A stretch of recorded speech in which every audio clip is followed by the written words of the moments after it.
خواتین حضرات، پروگرام کا آغاز کرتے ہیں۔ سب سے پہلے تو یہ رمضان کا مہینہ ہے، رمضان مبارک، اور میں جناب ڈاکٹر معظم صدیقی صاحب کو دعوت دوں گا کہ وہ آ کر صدر مجلس کی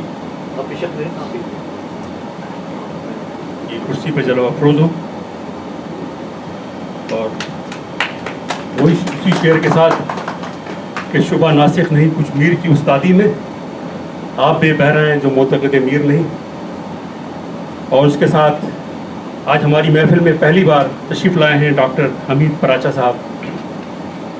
ان سے ہماری رائے اس طرح جڑی کہ کچھ چیریٹی ورک میں یہ کچھ کام کر رہے ہیں خواتین کی بیماریوں پر پاکستان میں خاص طور پر، اور ویسے تو پوری دنیا میں وہ ڈاکٹر شیر شاہ صاحب جو کر رہے ہیں، تو یہ کافی اس سلسلے میں نہ صرف ان کی ہیلپ کرتے ہیں بلکہ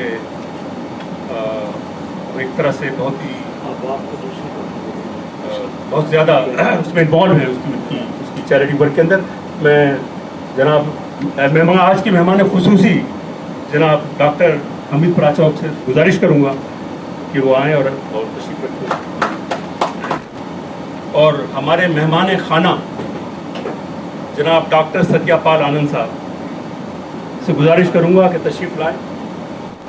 تو ہم شروع کرتے ہیں ڈاکٹر سعید عامر صاحب سے، اور تشریف لائیے ڈاکٹر عامر صاحب۔ اور ان کا ٹاپک میں نے پہلے بھیجا تھا، مغل امپرر جہانگیر کے اوپر یہ گفتگو فرمائیں گے۔ اس سے پہلے بھی کئی بار آ چکے ہیں اور ماشاءاللہ،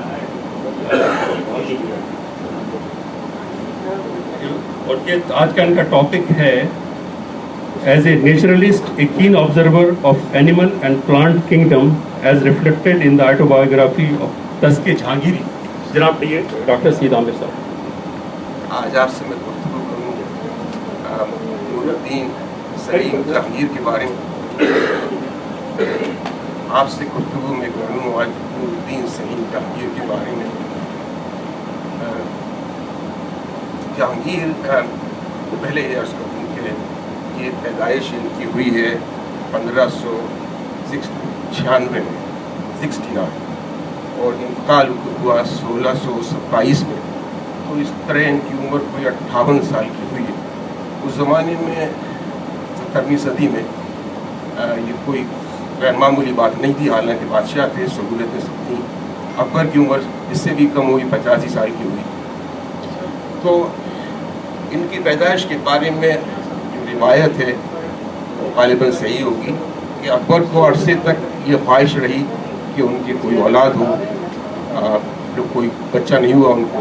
تو کسی نے بتایا کہ وہ ایک بزرگ سلیم چشتی سیکری کی پہاڑیوں میں رہتے ہیں، وہ وقت ان کا اللہ کی یاد میں گزرتا ہے، اور آپ ان سے جا کے دعا کریں۔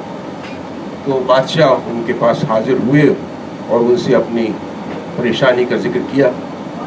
تو شیخ سلیم چشتی نے ان کی بات کو غور سے سنا، اور اس کے بعد ان کو دعا دی، اور بلکہ خوشخبری دی کہ آپ کے 3 بیٹے ہوں گے۔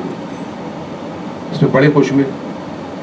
تو جب ولادت، ان کی بیگم راجپوت خاتون تھیں، جب ولادت کا وقت قریب آیا تو انہوں نے اپنی بیگم کو، جہانگیر کی والدہ کو سے کہا کہ تم شیخ سلیم چشتی کے درگاہ میں جا کے وہیں سکونت اختیار کرو جب تک کہ ولادت نہ ہو جائے۔ چنانچہ یہی ہوا، وہ وہیں یہ پیدا ہوئے، اور بلکہ نام بھی ان کا شیخ سلیم چشتی کے نام پہ سلیم رکھا ہوا، بلکہ خود اکبر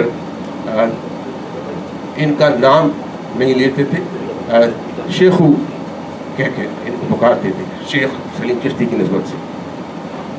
اور جیسے آپ کو معلوم ہے، فتح پور سیکری نیا دارالحکومت، اس قدر انہوں نے عقیدت تھی اکبر کو کہ انہوں نے آگرے سے دارالحکومت اپنا فتح پور سیکری، فتح پور تو بعد کو نام آیا، سیکری میں بنا دیا، محلات وہاں کھڑے ہیں۔ اور آج بھی اگر کسی کو جانے کا آپ کو اتفاق ہوا ہو تو عجب سوا ہے، وہاں پر ایک پورا شہر کھڑا ہوا ہے، اور اس میں بالکل سناٹا ہے، ویرانگی ہے، کھوس ٹاؤن سے کہتے ہیں، لیکن اٹس ویری امپریسو۔ بڑی اس میں عمارتیں ہر طرح کی ہیں، بیربل کا گھر اور عبادت خانہ اور یہ ساری۔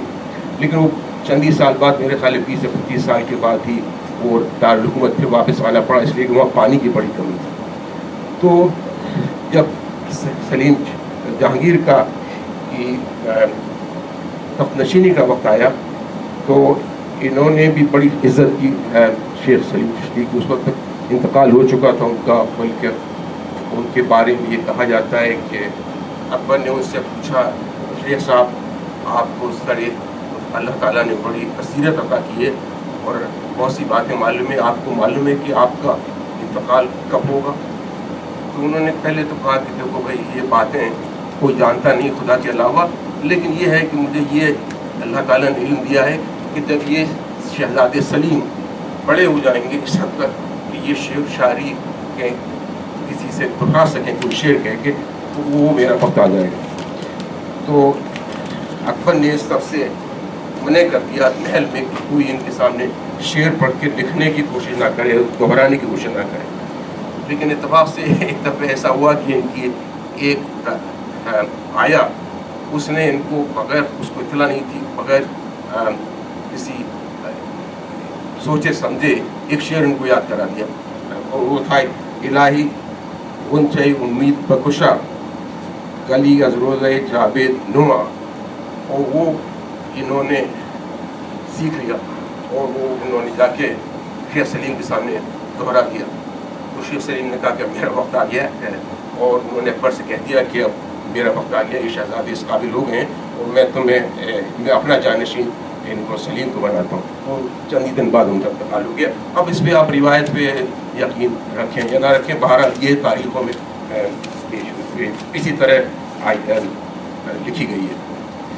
तो एक बात मैं आपसे अर्ज़ करूँ कि जहांगीर की में नुमायाँ बात ये थी जो सबसे अलग थी कि अकबर ने सल्तनत को अपनी बड़ा मजबूत कर दिया था और हर तरफ अमन था, मुख्तलिफ फ़िक़ों में रवादारी का एहसास हो गया था। तो अब जहांगीर का जब वक्त आया सल्तनत पे सड़ी राड़ाई सल्तनत होने का, तो इस वक्त इनको जो मौरूसी से बड़ी स्टेबल हुकूमत मिली, तो ज़्यादा वक्त इनका लड़ाइयों जंगों में नहीं गुजरा, बल्कि हकीकत ये कि किसी जंग से ये दूर भागते थे। किसी जंग में जब ये तख्त नशीन हो गए तो फिर किसी जंग में इन्होंने हिस्सा नहीं लिया। और लड़ने वाले तो ये समझिए कि मुग़लों के ज़माने में राजपूत शहजादे होते थे, राजपूत प्रिंस राजा मान सिंह और राजा भगवान सिंह, और वही इनकी आर्मी को कमांड करते थे, खुद कभी जाने का इत्तेफाक नहीं हुआ। एक लत इनको ये थी कि अफीम और शराब, इन दो चीज़ों पे इनका गुजारा होता था। तो एक दफ़े सुना लिखा है कि आगरे से निकल के फ़ौजों को लेकर निकले ये, तो आधा दोपहरी तक पहुँचे थे कि वो याद आया कि अफीम और शराब दोनों नहीं अभी तक पूरी तरह इन्हें जो रोज़ रोज़ाना लेते थे वो नहीं हुआ है। तो फ़ौरन उन्होंने कहा कि जी मैं तो वापस जाता हूँ। वो किले में आगरे के वापस आ गए, बाकी जो फ़ौजें थी वो आगे बढ़ती चली गई। तो ये अलावा दूसरी बात ये थी कि इनको जहांगीर ने मुग़लों में दो बादशाहों ने अपनी ज़ुबान याद लिखी है, जिसको तुज़क जहांगीरी के नाम से मशहूर हो गई है। एक तो बाबर पहला लिखने वाले वो थे जो लेकिन ज़्यादातर तुज़क बाबरी में आप देखें तो उनकी मेहमान जो उनकी मुहिम थी सर जो ज़्यादा वक्त उनका तो लड़ते ही गुजरा, वो ज़्यादा ज़िक्र उसी का है। और वो 2-2.5 साल मुश्किल से हिंदुस्तान फतेह करने के बाद उनको मिले, फिर वो इंतकाल हो गया। जहांगीर इसके बरखिलाफ हिंदुस्तान जहांगीर ने अपनी दास्तान अपनी ज़िंदगी की ऑटोबायोग्राफी तुज़क जहांगीरी या जहांगीर नामा जिसको कहते हैं, वो अपने तख्त पर बैठने के बाद ही से लिखना शुरू कर दिया। और तकरीबन 17 साल तक उन्होंने ये मामूल बना दिया कि अब वो अपना जो इम्प्रेशंस थे, जो तासुरात थे, उसको वो कलम बंद कर लेते थे। सिर्फ ऐसा हुआ कि आखिर चंद साल में जब वो इस काबिल न रहे लिखने के काबिल, तो वो किसी और को उन्होंने इस पर मुकर्रर कर दिया कि वो मेरी बात सुन ले, मैं बताता जाऊँ, वो लिख लें मेरे बजाय, और फिर मुझे दूसरे दिन दिखा दें कि ये सही है कि नहीं। तो आखिर की ज़िंदगी के 2 साल जो थे उसमें कोई उनके लिखना उनका कोई वो लिखने से बिल्कुल माजूर हो गए। बाकी इतने सालों में वो सारा, जब से वो तख्त पर बैठे उस वक्त से 2 साल तक वो सारे हालात को अपने तुज़क जहांगीरी में या जहांगीर नामे में मौजूद है। एक बात इसका भी तज़किरा कर दूँ, मैंने جیسے آپ نے کہا خصوصاً ہم لوگ سب یہ سمجھتے ہیں کہ یہ مغل خصوصاً یہ مغل تھے، کسی کو دراصل سچی بات یہ کہ وہ مغل نہ تھے، خصوصاً یہ آخر میں اکبر کے بعد سے یہ سب راجپوت تھے دراصل، اس لیے کیا جہانگیر والدہ ان کی راجپوت تھی، آدھے راجپوت تھے، شاہجہاں ان کی والدہ راجپوت تھی، تو حتیٰ یہ کہ آخری بادشاہ جو تھے مغل بادشاہ بہادر شاہ ظفر، ان کی والدہ بھی راجپوت تھی.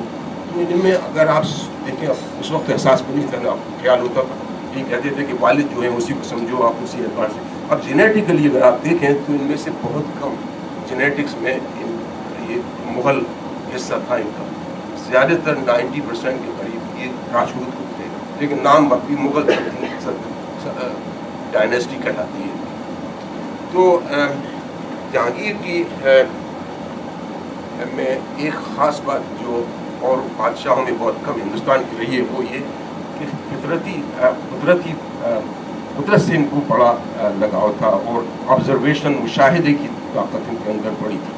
جو دیکھتے تھے اور خصوصاً نباتات، پھل، جانور ہندوستان کے، وہ اس کی بڑا مشاہدہ قریبی کرتے تھے، اور وہ اس میں تزک میں اپنی جہانگیر نامے میں اس کی تفصیلات ہر چیزوں کی لکھی ہوئی. بلکہ ایسے جو جانور ان کو نظر آئے، پرندے اور جو دوسرے لوگ لاتے تھے، انہیں معلوم ہے کہ بادشاہ کو بڑی اس سے رغبت ہے، تو وہ ان کو حکم، کئی اپنے آرٹسٹ کو جو دربار میں رہتے تھے ان کو حکم دیتے تھے کہ اس کی تصویر مصوری کر بناؤ، جانوروں کی، درختوں کی، پھلوں کی، جو غیر معمولی ہوتے تھے، اور وہ ساری جہانگیر نامے میں موجود ہے. جو شروع میں ان کو پہلی جو کاپی بنائی گئی تھی وہ ساری اس میں اوریجنل تصویریں موجود ہیں.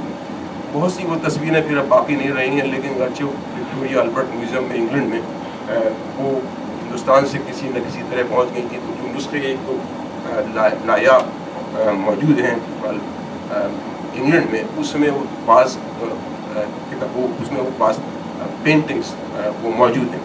تو اگر آپ دیکھیں تو بعض جو آپ یہاں سیکولر گیلری نے ایک ایڈیشن 4-5 سال پہلے تزک بابری کا بنایا تھا، تو اس میں وہ پینٹنگس بڑی کلرفل جو انہوں نے اس کو ریپروڈیوس کیا ہے، جو انگلینڈ میں کاپی ہے اس سے.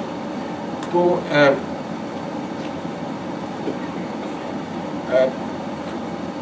میں اس میں سے آپ کو چند اقتباسات میں نے جو دے لیے اردو کے، ترجمہ اس کا اردو میں ہو چکا ہے. اصل کتاب جو ہے تزک بابری وہ تو فارسی میں تھی، اور فارسی ان کی زبان ہو گئی تھی، اگرچہ تزک بابری کا اوریجنل اصل وہ ٹرکش میں ہے، اس لیے کہ بابر کے ترکی اور فارسی دونوں پہ یکساں عبور تھا بابر کو. لیکن جہانگیر کی مادری زبان یا جو زبان وہ بولتے تھے، استعمال کرتے تھے، وہ فارسی تھی. تو ان کی کتاب یہ تزک بابری، تزک جہانگیری فارسی میں لکھی ہوئی ہے. تو اس کا ترجمہ انگریزی میں کئی دفعہ ہو چکا ہے، پھر فارسی میں بھی تو خیر ہے تھی اوریجنلی. سید احمد خان نے ہندوستان میں پہلی دفعہ اس کو پبلش کرایا اپنے یہاں سے، جب وہ اس میں انہیں دلچسپی اس سے بہت تھی. تو اور آخر میں جو طرز حکومت کا وقت جہانگیر کے پاس کافی تھا اوروں کے مقابلے میں، بلکہ آخر میں تو وہ یہ کہتے تھے کہ زیادہ تر نظام حکومت انہوں نے اپنی بیگم نور جہاں بیگم کو دے دیا. تو کہتے تھے کہ مجھے تو صرف آدھا سیر گوشت اور 1 سیر شراب، اس کے علاوہ مجھے کسی اور چیز کی ضرورت نہیں ہے. باقی وہ اس سے الگ رہنا چاہتے تھے انظام سے. تو نور جہاں بیگم نے اور ان کے بھائی نے آخر زمانے میں ان کی بڑا حصہ ذمہ داریاں اپنی حکومت کی لے لی تھی. تو انہیں زیادہ وقت مل گیا تھا آبزرو کرنے میں. اسی لیے آج اس زمانے میں تو یہ ٹرمز نہیں تھے نیچرلسٹ کے. اب آج کل ایسے لوگوں کو جو کہ قدرتی جو نیچرلسٹ ہم ان کو کہتے ہیں، جن کو کہ ان چیزوں میں دلچسپی ہے، اور اس زمانے میں یقینی ہم صحیح طور پر ان کو نیچرلسٹ کہہ سکتے ہیں. تو میں آپ کو چند اقتباسات پیش کرتا ہوں. وقت کا بتا دیجیے گا، اس لیے کہ جو بولنے والا اسے تو اندازہ ہوتا نہیں. جب جیسے جیسے آپ کے خیال میں وقت گزر رہا ہے تو مجھے بتا دیجیے گا اگر میں وقت زیادہ لے رہا ہوں. تو میں آپ کو یہ پڑھتا ہوں. ایک پھولوں کے بارے میں انہوں نے لکھا ہے جو وہ آبزرو کرتے تھے جہانگیر. بلکہ پہلے میں آپ کو جو پھل ہندوستان میں ہوتے تھے اس زمانے میں ان کو انہوں نے کیٹلاگ کیا ہے. وہ کہتے تھے کہ سمرقند و بدخشاں کے انگور، سمرقند کشمیر و کابل و جلال آباد کے سیب اور انناس جن کے پودے آگرے کے شاہی باغات میں لگائے ہیں، ہر سال یہ کثیر تعداد میں پیدا ہوتے ہیں. اللہ تعالیٰ کا شکر کس زبان سے ادا کروں. میرے والد کو پھلوں سے بہت رغبت تھی. اکبر خاص کر خربوزہ، انار اور انگور کو بہت پسند فرماتے تھے. یہ اکبر والد کے بارے میں بتا رہے ہیں. اور وہ اکبر کا نام کہیں نہیں ہے، اس میں خود آشیانی اس کو کہتے تھے اپنی تذکر. یہ پھل ان کی عہد حکومت میں نہیں لائے جاتے تھے. ان پھلوں کی افراد دیکھ کر افسوس ہوتا ہے کہ کاش یہ تمام پھل ان کے زمانے میں لائے جاتے تو وہ بھی ان کے ذائقے سے لطف اندوز ہوتے. اب پھولوں کے بارے میں ان کا آبزرویشن آپ دیکھیے، یہ مشاہدہ. ہندوستان کے خوشبودار پھولوں کو دنیا کے دوسرے شہروں کے خوشبودار پھولوں پر فوقیت حاصل ہے. ہندوستان کے کچھ پھل تو اتنے لطیف ہیں کہ دنیا کے کسی حصے میں پیدا نہیں ہوتے. ان پھولوں میں گل زعفران کے پھول سے مشابہ، ان پھولوں میں گل چمپا جو زعفران کے پھول سے مشابہ ہے، نہایت خوشبودار اور لطیف ہوتا ہے. چمپا یہ میرا خیال یہ چمپا کا رنگ سفیدی مائل زرد ہوتا ہے. اس کا پودا نہایت خوشنما شاخوں اور گھنے پتوں کی وجہ سے سایہ دار ہوتا ہے. اب یہ دیکھیے کہ اس میں تفصیل کیسی وہ بیان کرتے ہیں اپنے جو بادشاہ اس زمانے میں کہاں ان کو وقت ہوتا تھا یا دلچسپی تھی کہ وہ جا کے پھولوں کو مشاہدہ کرتے. انہوں نے یہ ساری چیزوں کو آبزرو کیا. ہندوستان کے کچھ پھول تو اتنے لطیف ہیں کہ دنیا کے تو میں نے پڑھ چکا. ان کی خوشبو بہت دلکش ہوتی ہے. گل سیبتی کیوڑی کی طرح ہوتا ہے. کیوڑی کے پھلوں کے ساتھ کانٹے ہوتے ہیں لیکن سیبتی کے پھول کے ساتھ کانٹے نہیں ہوتے. سیبتی کے پھول کا رنگ زردی مائل اور کیوڑی کے پھول کا رنگ سفید ہوتا ہے. یہ ساری تفصیلات جو ہیں آپ اس کو غور فرمائیے کہ بادشاہ کو ان چیزوں کا اتنا دلچسپی تھی کہ وہ خود دیکھ کے وہ ہر چیز کو ریکارڈ کرتے رہتے تھے. اب ایک جانور کے بارے میں جو کچھ لوگ ان کے پاس باہر سے لے کے آئے کھانے کے لیے جو غیر معمولی تھا تو اس کا ذکر کر رہے ہیں. تو انہی ایام میں ایک عجیب و غریب پرندہ ولایت کو انگلینڈ نہیں تھا اس زمانے میں، وہ اور آس پاس کے گھر ہندوستان کے علاوہ جو ممالک تھے ان کو ولایت کہتے تھے. ولایت سے لایا گیا. اس پرندے کا رنگ طوطے کی طرح تھا اور اس کی سب سے بڑی خصوصیت یہ تھی کہ جس شاخ پر اسے رات کو بٹھایا دیا جائے اس پر وہ الٹا لٹک کر چہکتا رہتا تھا اور ان کی اس کے وقت اس شاخ کے اوپر اور دن کے وقت اس شاخ کے اوپر بیٹھا رہتا تھا. اکثر لوگ کہتے ہیں کہ اس طرح وہ اللہ تعالیٰ کی عبادت کیا کرتا ہے، لیکن میرا خیال ہے کہ یہ اس کا فطری ہے. ایک بات یہ دیکھیے کہ ہر چیز میں اپنی عقل بھی لڑاتے ہیں. یہ بات نہیں ہے کہ وہ جو سن لیا اس پہ اعتقاد لے آئے. تو اب اس پرندے کے بارے میں بھی جو کہہ رہے ہیں وہ یہ ہے کہ یہ سنا ہے میں نے، یہ یقین نہیں ہے کہ میرا خیال ہے کہ یہ سب فطری فعل ہے اس کے. تو اس کے بعد یہ ہے کوئل کے بارے میں لکھ رہے ہیں. کوئل حقیقت میں ہندوستان کی بلبل ہے. میں نے ایک مقام پر کوئل کی آواز سنی. اس پرندے کی شکل کوے سے مشابہ ہے. کوے کی آنکھ سیاہ اور کوئل کی آنکھ سرخ ہوتی ہے اور کوئل کے جسم پر سفید نقطے ہوتے ہیں. کوئل کا رنگ بالکل سیاہ ہوتا ہے لیکن آواز نہایت عمدہ اور دل لبھانے والی ہوتی ہے. سچ تو یہ ہے کہ کوئل ہی ہندوستان کی بلبل ہے. جس طرح بلبل موسم بہار میں مست ہوتی ہے، اسی طرح کوئل موسم برسات میں، جو حقیقت میں ہندوستان کا موسم بہار ہے، مست ہوتی ہے. تو کوئل کی کبھی انہوں نے کلوز آبزرویشن کیا ہے کہ اس کی کیا ہیبٹس ہیں اور اس کی مشابہت ایران کی بلبل سے جو شاعری میں ہندوستان کی بڑھی ہوئی ہے. بلبل کوئل کو تو کوئی کرتا نہیں ہے. ہندوستان کی شاعری میں کوئل کا تو وہ یعنی بلبل ہی کا ذکر ہے. تو انہوں نے یہ آبزرو کیا کہ یہ کوئل اور ہندوستان کی بلبل ہے. تو یہ چیزیں جو ہیں غیر معمولی ہیں کہ کسی کو اس قدر ان چیزوں کا احساس اور ادراک ہو. ایک دو اور آپ کے سامنے میں پیش کرتا ہوں.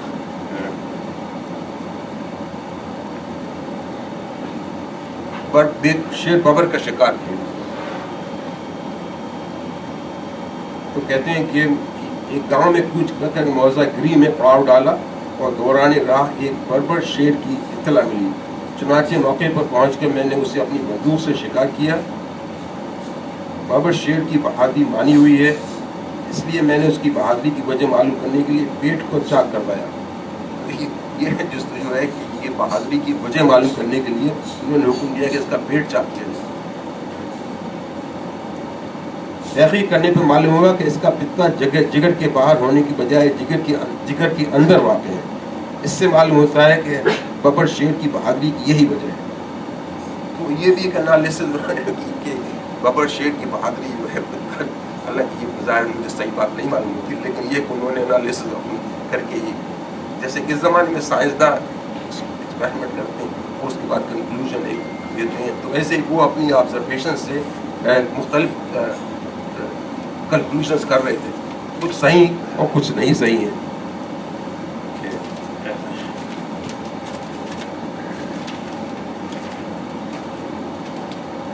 अब एक और मैं जिक्र करूँ, एक सियारस का जो है उनके अपना उन्होंने एक चिड़िया खाना लगा रखा था लातपरी कले के अंदर, तो उसमें जो जानवर थे उनका भी बड़ा क्लोज ऑब्जर्वेशन करते थे।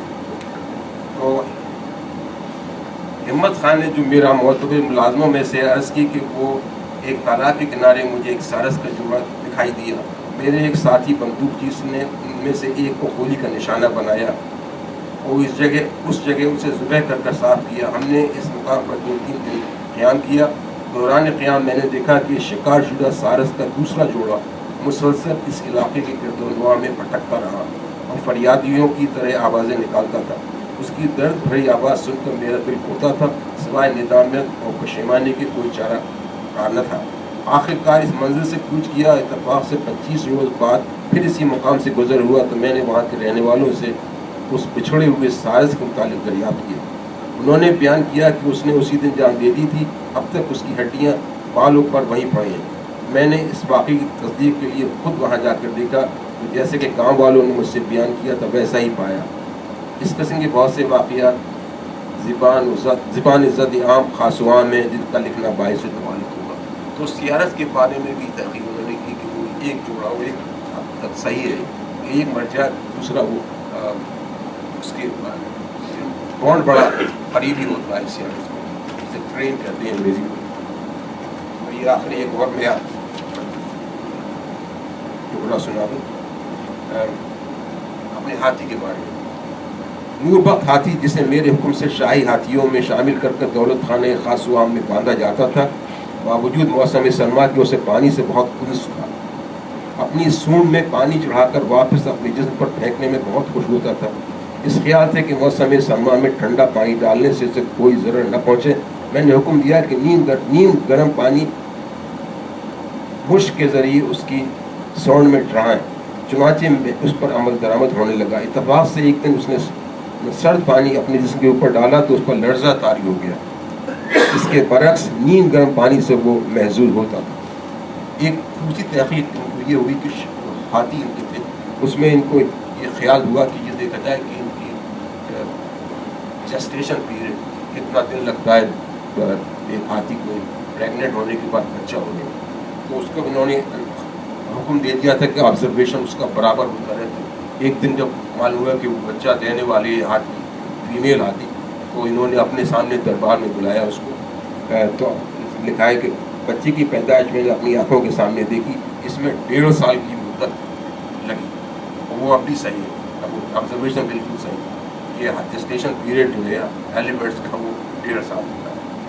तो ये गैर मामूली बात इसमें देखी आप इनके बारे में कि मुग़ल बादशाहों ने ये अमूमन ये नहीं था। और ये मुग़ल मैं कहता हूँ जब तो उन्होंने अपने आप को कभी जहांगीर ने या बाबर ने मुग़ल नहीं लिखा अपने आप, वो अपने आल तैमूरिया कहते थे, तैमूर से वास्ता रखते थे, मुग़लों से रखते थे, लेकिन वो अंग्रेज़ों ने उसको मुग़ल डायनेस्टी का नाम दे दिया। वही करंट हो गई, अब भी वही इस्तेमाल।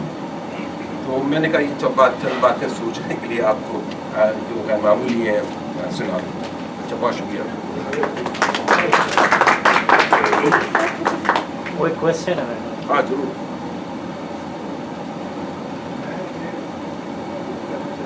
जी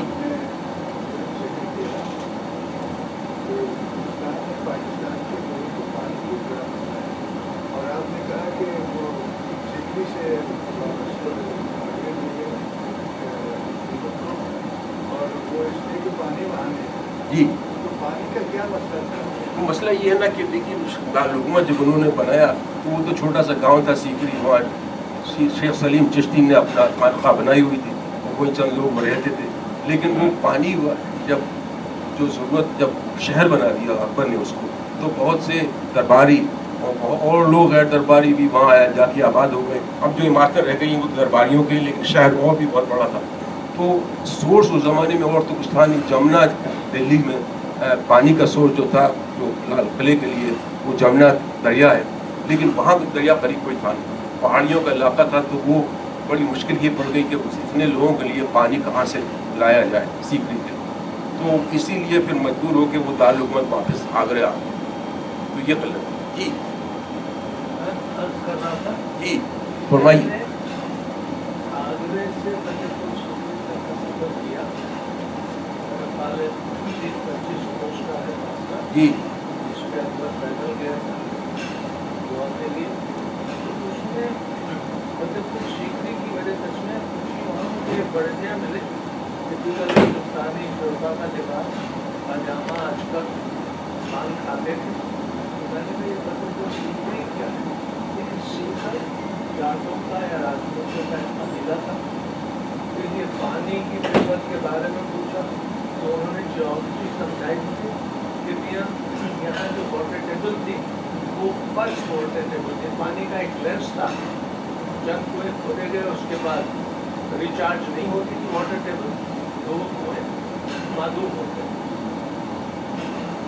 मैंने उससे पूछा आप कौन सा है, तो उन्होंने कहा इधर की कुश्ती पठान है, यहाँ आबा आके बस गए थे। तो मैंने ऐसे मजाक में पूछा कि पश्तो आती है, तो उन्होंने मुझे पश्तो में मुझको कर दी। अजीब लतीफ सा तजर्बा था। एक तबसरा और करूँगा कि मदर सगीर में हिंदुस्तान में लॉयन नामी जानवर सिर्फ जूनागढ़ में होता है, बाकी सब स्ट्राइप कैट से या स्पॉटेड कैट से। तो बबल शेर की जो तरकीब है वो मुझे मुनासिब नहीं लगी। बबल शेर only found in forest of गिर इन जूनागढ़। अब ये मुझे पता नहीं, बहुत शुक्रिया आपका, और आपने बड़ी मालूमात अफजा बात कह दी। तो अब ये मुझे मालूम नहीं कि वो बबर शेर जो उन्होंने अपनी जहांगीर नामे में लिखा है, या तो ट्रांसलेशन की गलती है या उन्होंने खुद उस पर गलत पहचाना उसको। अब ये मुझे मालूम नहीं। वैसे सही है आपका कहना, हिंदुस्तान में बबर शेर उमूमन नहीं होता, टाइगर जो कहते हैं, जो शेर कहते हैं। जनाब जी मुझे एक छोटा सा सवाल रही है। पाकिस्तान में मुझे मौका तो नहीं मिला सवाल पूछने का।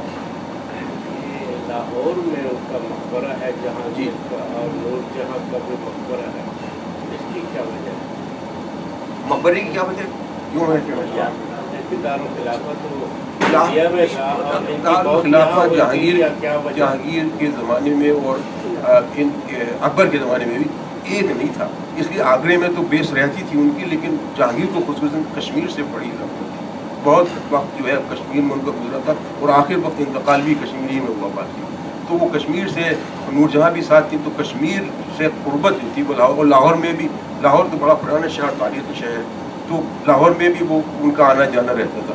तो चूँकि दिल्ली ले जाना मुश्किल था उस वक्त, तो लिहाजा उन्होंने या आगरे ले जाना, तो उन्होंने लाहौर में नूरजहां के फैसले के मुताबिक लाहौर में उनका मकबरा बनाया गया।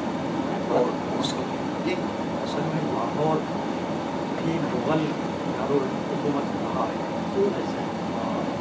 अकबर ने लाहौर को मुग़ल दारुल हुकूमत बनाया था, और जहांगीर के ज़माने में तो काफ़ी अर्से तक लाहौर दारुल हुकूमत रहा। और शाहजहाँ ने भी जब तक शाहजहानाबाद अकबर ने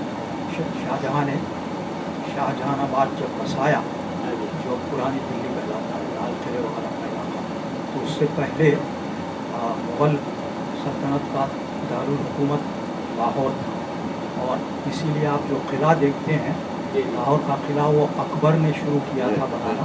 वैसे वो किला बहुत पुराना है, कई हज़ार सालों से पुराना।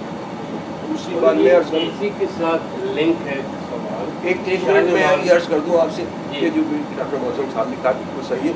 उस ज़माने में अलावा लाहौर के काबुल और इलाके ईस्टर्न अफगानिस्तान के कंधार ये मुग़ल सल्तनत का हिस्सा था। तो अब ये अफगानिस्तान तो था नहीं, उसके बाद को ये क्रिएट हुआ है। तो मुग़ल हुकूमत के जो बादशाह थे, गवर्नर मुल्कों का रहता था काबुल में और इसी तरह से कंधार में। तो लाहौर तो बीच में ही पड़ता था, एक ऐसी जगह थी लाहौर जब से कंट्रोल उनको काबुल से और कंधार और जो अफगानिस्तान का अब इलाका है उसको करना आसान था। बल्कि एक ज़माने में राजा मान सिंह काबुल का गवर्नर था, तो वो अकबर के ज़माने में। तो ये सारे इलाके जो थे मुगलिया सल्तनत ही के हिस्सा।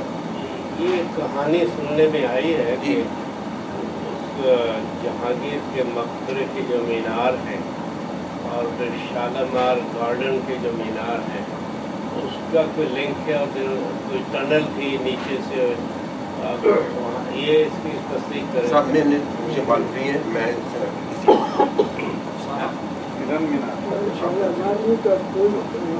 इसमें अच्छा बहुत बहुत शुक्रिया डॉक्टर सीद आमिर साहब।